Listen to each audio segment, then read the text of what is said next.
ओ साथी रे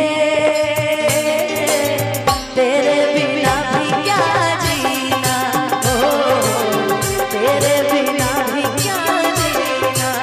ओ साथी रे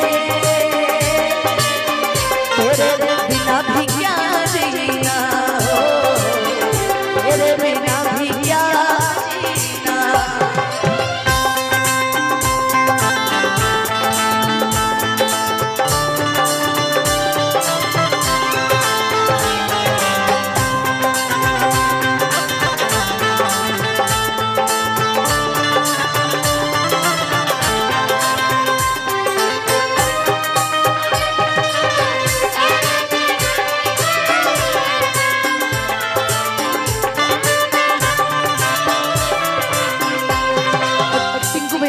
बहुत बहुत आशीर्वाद पुरस्कार।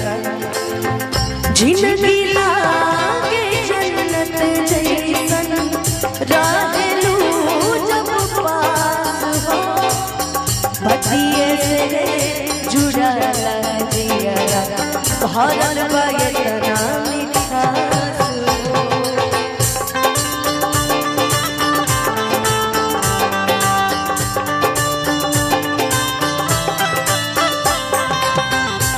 सपना हमके दिखा के आशिक आपन बना के, हो गइल का तू काहे इतना तू बस गले बर्बाद हसीना।